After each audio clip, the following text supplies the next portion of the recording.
versículo 25, que diz assim: não deixemos de congregar-nos como é costume de alguns, antes façamos admoestações, e tanto mais quanto vedes que o dia se aproxima. Então, o que significa andar em congregação? Congregação é andar em comunhão, né? Um certo número de pessoas que compactuam de um mesmo espaço, de um mesmo sentimento, de um mesmo objetivo, de um mesmo projeto de vida, de plataforma de vida. Então, como viver, atrelar esse sentimento que é bíblico, está escrito lá no livro de Hebreus, claro, em outras passagens também, mas isso é a nossa preocupação. Do outro lado, nós percebemos um ambiente que nesse momento não está tão favorável. Nós estamos em tempo de pandemia, e quando se fala em tempos de pandemia, se fala em distanciamento social, se fala em isolamento, se fala em certo número de pessoas em locais e tudo mais, isso com certeza. Aí alguém poderia falar, mas a vacina, todo mundo voltará ao normal, como já está acontecendo em alguns países da Europa, Estados Unidos também, que já estão voltando ao normal. Mas eu queria dizer que, fora isso tudo, obviamente, nós estamos andando a passos largos para uma outra configuração de sociedade, de mundo, de relacionamento, de uma série de coisas. E a internet, as redes sociais têm tomado um espaço que a gente poderia dizer de inevitável, em todos os sentidos. Haja visto o que está acontecendo, por exemplo, na área da educação, das faculdades, dos cursos, da escola, que as pessoas estão percebendo que nem sempre aquela estrutura tão grande, né, tão, vamos dizer assim, até tão onerosa, seja tão necessário como era antigamente nessa nova configuração de sociedade e comunidade. Então nós temos esse lado. Do outro lado, nós temos a questão da igreja em si. Agora falando de nós aqui que estamos mais do lado de dentro. Por quê? Porque nós também, e muitos de nós, muitos, sabemos que a igreja, ela nem sempre está cumprindo com seu papel. Seu papel social, não diria isso, está cumprindo.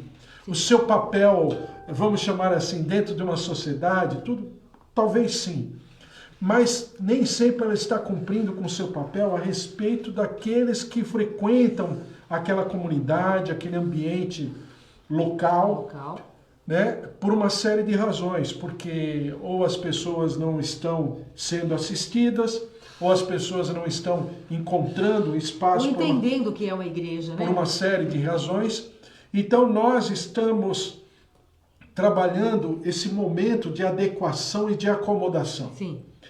Então, pastora Mara, já entrando na conversa em si, o que significa para a pastora Mara isso que eu estou abordando, principalmente desse lado da igreja, eu diria do lado de dentro, do que significa, às vezes, esse distanciamento entre a igreja, a instituição, sim, o ritual, a liturgia, e aquilo que a pessoa está sentindo ou precisando do outro lado. Como fazer isso? Vamos lá.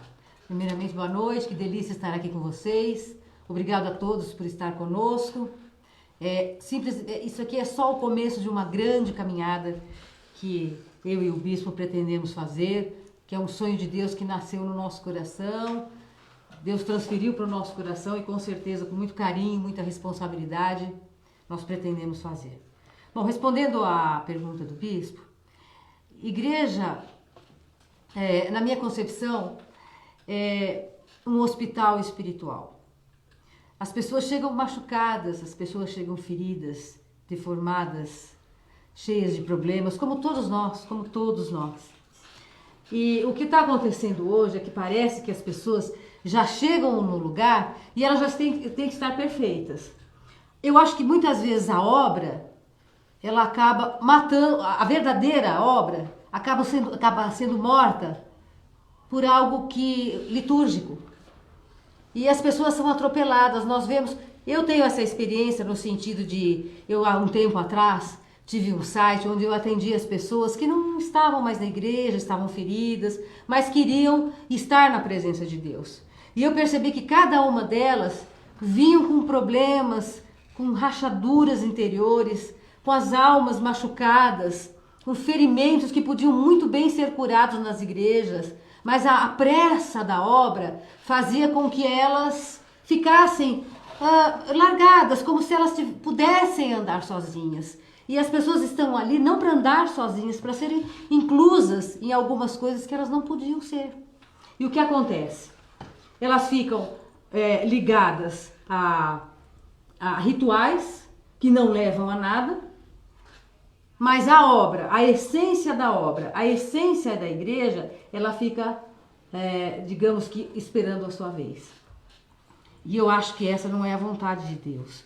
Eu acho que, bispo, todo tipo de pessoas machucadas, eu encontrei nesse meu trabalho. Todos os tipos. Independente da unção da pessoa, independente do que ela fazia na igreja, independente de quanto tempo ela estava na igreja, todas elas, sem exceção, estavam muito machucadas. E a palavra essência, aquilo que está na essência da igreja, não estavam nelas. Justamente por quê? Porque virou algo meio só litúrgico. Virou algo que os bastidores são muito diferentes daquilo que se acontece. Existem metas, existem uma série de coisas que não salvam, que não limpam as almas. E as almas, e a alma, ela é cheia de gaveta. Ela precisa ser limpa, com cuidado, assim como Jesus fazia. Cada pessoa que Jesus encontrava no caminho, ele limpava, ele curava, ele caminhava, ele entendia. E hoje parece que a obra tem tanta pressa que não dá tempo de ver essas pessoas. Que acaba ficando de lado algo tão importante a ser tratado e curado, sabe? E eu sei que você que está vendo aí, que está nos assistindo, talvez tenha passado por isso a gente quer que você faça a tua pergunta, você tire a sua dúvida e participe conosco. O que te importava na igreja, o que te machucava na igreja, o que te machuca na igreja, que você acha que pode ser mudado. Nós, como os pastores, estamos aqui para te ouvir. O que você acha que a gente tem que mudar para que essa ligação entre Deus e o homem possa acontecer? Eu me lembro que uma vez eu estava dando uma aula e me perguntaram o que era relacionamento interpessoal na igreja. Eu disse a mesma coisa que é fora da igreja. Porque para nós termos a cruz, né, que é Jesus Cristo, nós precisamos tanto ter o relacionamento entre Deus e o homem, que é esse relacionamento aqui, como a gente precisa ter o relacionamento entre o homem e o próximo, entre nós e o próximo. E aí sim nós teremos uma cruz, aí sim nós teremos Jesus Cristo. E falta isso. Quando uma pessoa vai à igreja, falta esse tipo de ensinamento para que ela entenda que este relacionamento, ou seja, entre Deus e o homem, ele só vai acontecer completamente quando eu e o próximo nos relacionarmos também. E para que isso aconteça, eu preciso ser curado na minha alma. Eu preciso ser liberto de coisas que eu trago do mundo que eu vivia. Eu trago para dentro da igreja e aquilo vira como algo comum, como algo natural. E a igreja, o papel da igreja é exatamente esse: limpar, curar. É um hospital espiritual. É algo que precisa ser tratado paulativamente, que precisa ser tratado com carinho. E hoje nós, muitas vezes, não vemos isso. O senhor concorda comigo? A palavra do Senhor fala em Apocalipse capítulo 2, eu tenho falado nessas manhãs. Sim. Aliás, estou fazendo propaganda. Exato, nós temos que falar sobre isso. Entre as 10 horas da manhã, que eu sempre estou falando alguma coisa sobre a Bíblia. E Apocalipse capítulo 2, eu sempre toco nesse texto, diz assim: ao anjo da igreja em Éfeso escreve, estas coisas diz aquele que conserva na mão direita as 7 estrelas e que anda no meio dos 7 candeeiros de ouro. Conheço as tuas obras, Obra aqui no grego é no sentido de louvor, de adoração, ou seja, é aquilo que eu oficio diante do Senhor. Então é essa obra, tá? Conheço as tuas obras, tanto o teu labor, ou seja, tanto o teu trabalho é diferente da obra. Sim. O trabalho já não é no ambiente, vamos dizer assim, social, né? No ambiente humano, tá? Como a tua perseverança e que não pode suportar homens maus e que puseste a prova os que a si mesmos se declaram apóstolos e não são, e os achastes mentirosos. E tens perseverança e suportaste provas por causa do meu nome e não te deixaste esmorecer. Ou seja, se você pegar a igreja de Éfeso, desde o tempo de Paulo, né, se pegarmos ali toda a carta de Paulo à igreja de Éfeso, então a igreja de Éfeso era consistente, era uma igreja que tinha uma maturidade em relação à palavra de Deus, ao conhecimento da doutrina bíblica, daquilo que deveria fazer, das responsabilidades. Era uma igreja doutrinariamente fundamentada, Sim. Tanto é que ela identifica os falsos apóstolos, como diz aqui, as pessoas que diziam que era uma coisa, mas não eram. Mas diz aqui no versículo 4, pastor Amaro, o seguinte: tenho, porém, contra ti que abandonaste o teu primeiro amor. Lembra-te, pois, de onde caíste, arrepende-te e volta à prática das primeiras obras. E, se não, venho a ti e moverei do seu lugar o teu candeeiro, caso não te arrependas. Ou seja, a igreja estava todinha funcionando. Eu chamo isso de um ministério acéfalo, né? Porque o corpo trabalha bem, o organismo está indo bem. Só que está faltando a cabeça. Está faltando a condução de todas as coisas. Que é o trabalho pelo trabalho. Sim. Vamos dizer assim, o serviço pelo serviço. O serviço não é uma consequência de uma relação. E o que a pastora Mara está pontuando é exatamente isso, a relação, Sim. o relacionamento. Então é assim, é aquilo que fala no livro de Deuteronômio. Eu quero que você, Deus falando com o povo, eu quero que vocês me sirvam como temendo o meu nome. Em segundo lugar, andando nos meus caminhos. Em terceiro lugar, amar e servir. Amar primeiro, servir depois. E em quarto lugar, obedecer os meus mandamentos. Então, o que muitas vezes nós percebemos, pastor Amara, pelo que você está falando, é uma constatação. Aquela igreja, ela funciona. Sim. O maquinário dela está bem. Como departamento, não como organismo. Só que está faltando exatamente isso. A diferença entre a organização e o organismo. O organismo está ficando abaixo, a organização está ficando acima. Ninguém vê um dedinho andando sozinho na rua. Um dedinho sozinho andando na rua, ele vai apodrecer e vai morrer. Mas um dedinho ligado a um organismo, ele vai viver. E o que está faltando é isso. É ligar as pessoas como um organismo, não como um departamento, como a gente tem visto hoje, né? Claro, os departamentos são importantes, departamento infantil, enfim, todos os departamentos, obviamente, são muito importantes. Mas muito mais importante que isso é estarmos ligados como um organismo. Porque senão ficamos muito separados daquilo que é a obra de Deus tem para cada um de nós. Que na verdade é para todo mundo. Cada um respeitando. Uma coisa que eu vejo muito... eu acho que fica pesado na igreja, todo mundo tem que ser tudo. Não. Eu, por exemplo, eu já tive ótimas pessoas lideradas, que quando viraram líderes, não foram tão boas, porque eles não tinham essa questão de liderança. Mas eles, como liderados, eles davam muitos frutos. E quando chegaram a líderes, sabe o que aconteceu? Eles erraram. Por quê? Propositadamente? Não. Porque não estava isso sobre eles. E quando o líder ele tem essa capacidade, ele tem essa sensibilidade de entender que nem todo mundo nasceu para todo mundo, Jesus percebia isso de forma muito clara e nos mostra isso em vários lugares e passagens de forma muito clara, as coisas ficam muito mais leves. E infelizmente hoje, eu vivo insistindo nisso, que essa pressa de fazer a obra acaba matando a obra. Porque nem tudo que foi feito para você é feito para mim, né? Eu costumo dizer que nós somos tão diferentes uns dos outros, e o que nos une é a digital que está em Cristo, não a digital que está em você, está em mim. Mas essa aqui só tem uma.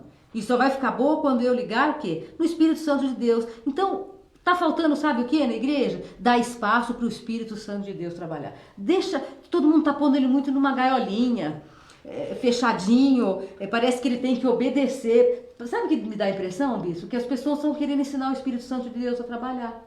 Isso fere a pessoa do Espírito.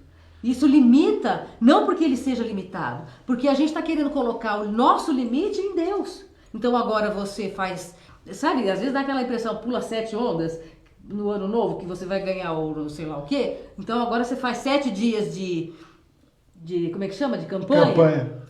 Porque aí vai dar tudo certo. E os outros os dias? Você não vai ter intimidade com Cristo, não? Você não vai combinar com o teu dia, todo dia com Deus? Fica estranho isso, não fica? Porque nos falta, né?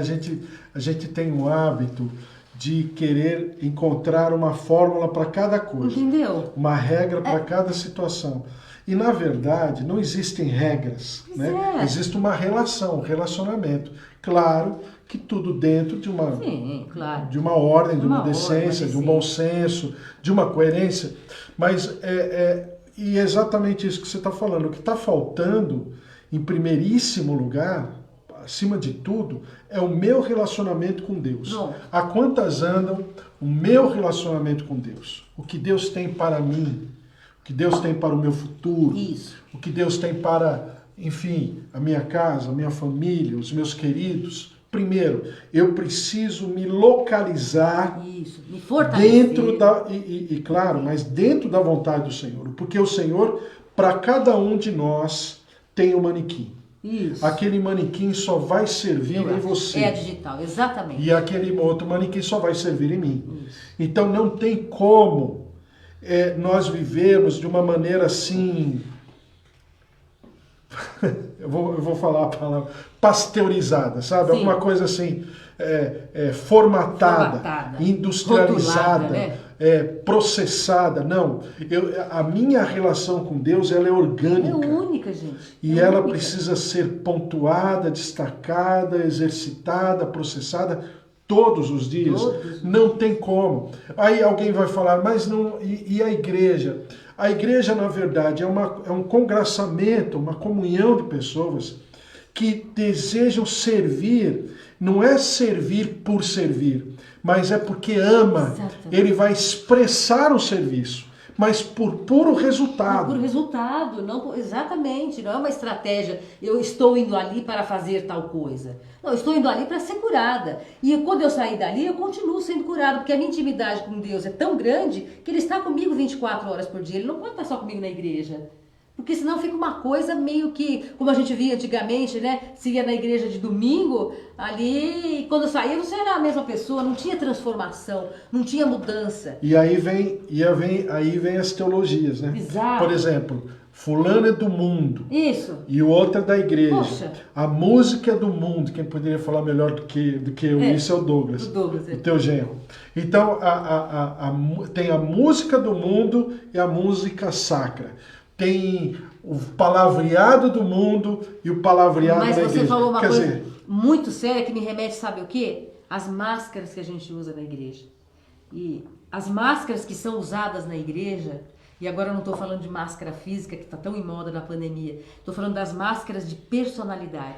Elas nos dizem tanto, porque tem aquele que é o bom oficial. E tem o outro que é o oficial mais duro. O bom oficial que você diz é o bom obreiro, a pessoa que trabalha. Obreiro. Tem o outro que é um obreiro mais duro. Tem o outro que é o obreiro da oração. O bom pastor, aquele que está em comunhão com Cristo, que tem essa intimidade com Cristo, ele tem a responsabilidade de perceber o quanto isso é uma máscara e o quanto isso é de verdade da pessoa. Porque isso, não só na igreja, mas a gente vê fora da igreja, as pessoas se acostumaram a usar máscaras. Tem a máscara do bonzinho, tem a máscara do malvado, tem a máscara do sério, tem a máscara do risonho. E tudo isso nos mostra quanta coisa está escondida de trás disso. É verdade. A humanidade, ela é identificada pelos tipos. Pelos tipos. Né? Então é o tipo isso e tipo Só aquilo. que isso na igreja ninguém percebe. Então você entra com fama de bom obreiro e ninguém consegue perceber o quanto desse bom obreiro, o que tem escondido lá atrás que precisa ser limpo, que precisa ser curado. As pessoas não percebem isso. Quando você está em Cristo, com uma intimidade com Cristo, porque a Bíblia diz que o homem espiritual discerne todas as coisas, mas por ninguém é discernido. Mas quando você tem uma intimidade com Cristo, você é capaz de pular essa máscara, de observar atrás dessa máscara e perceber qual o tratamento que aquela pessoa precisa individualmente. O que falta, na minha opinião, nas igrejas, parece que rotulou. Parece que todo mundo sofre do mesmo mal, todo mundo parece do mesmo mal e todo mundo precisa do mesmo bem. É linha de produção, né? E não é. É indivíduo, é indivisível. Você não consegue dividir aquilo que é indivisível. Como é que eu vou tratar a sua enfermidade, de alma eu digo, como de uma outra pessoa? Não é da mesma forma. Jesus trataria assim? Não. Ele não tratou a mulher samaritana como tratou o cego, porque cada um precisava de uma coisa, cada um tinha uma deformidade, cada um precisava de um tratamento, e a gente vê hoje que não. As campanhas estão lá, né? Então todo mundo faz isso, aquilo vai dar tudo certo. Você vai ganhar carro, você vai ganhar casa, e só. Quer dizer, não vai ganhar, né? Não, mas você vai levar as deformidades embora. E numa dessa, se a igreja é grande, algumas pessoas vão viver isso. Mas a grande maioria não vai viver. Porque aquele manequim era delas. A maioria não vai viver. Então fica uma coisa meio assim, meio discriminatória. E aí a pessoa começa a pensar o porquê que ela não recebeu, o porquê a palavra não chegou. Então. Quer dizer, olhando do lado dela, sim, né? Sim. Por que a palavra não chegou até ela? Qual o erro que ela cometeu no meio do caminho? Exato. Por que ela é tão assim? Aí ela começa a se autoculpar e culpar a Deus. E não entende que Deus... Sabe, porque às vezes a pessoa chega na igreja, ela pede um milagre, a primeira vez acontece. Já viu isso, né? Nossa, eu cansei um milagre. Mas a pessoa foi a primeira, segunda, terceira vez. E o outro tá há 20 anos pedindo um milagre e não acontece. Aí, por quê, né? Será que Deus gosta mais dele, ou de mim, ou da pessoa? Enfim. E aí eu descobri, Deus não alisa a deformidade. Você não está precisando do milagre, você está precisando primeiro você consertar. Esse milagre que você está pedindo, às vezes faz parte da tua deformidade. Você não sabe, você não conseguiu perceber, mas ele não faz parte da tua bênção plena. Ele faz parte da tua bênção que vem permeada com deformidades. Então Deus não vai atender. Ele não vai alisar, Deus não alisa pecado, Deus conserta, Deus tira, Deus trata, Deus cura. Então, se não houver alguém que mostre isso, que existe um tempo certo de Deus para cada um, e aí começa aquela coisa de campanha, puxa, nessa campanha eu consegui, por que você não conseguiu? Você é mais pecador que eu? Não, é que Deus tem um propósito diferente. Então, não dá para rotular aquilo que é individual. E é o que infelizmente tem acontecido hoje. A grande maioria das vezes que a gente vê, né, eu atendo pessoas que estão na igreja, mas estão machucadas. E a grande maioria me padronizaram, me rotularam, não me acharam, me puseram na multidão. E Deus não coloca ninguém na multidão. Deus trata cada um de forma individual e de forma diferente, de forma maravilhosamente íntima e detalhada. É o olheiro mesmo, e o barro, aquela coisa que ele vai fazendo os detalhes de cada um. Quando nós colocamos isso numa série, numa produção, é do homem, não é?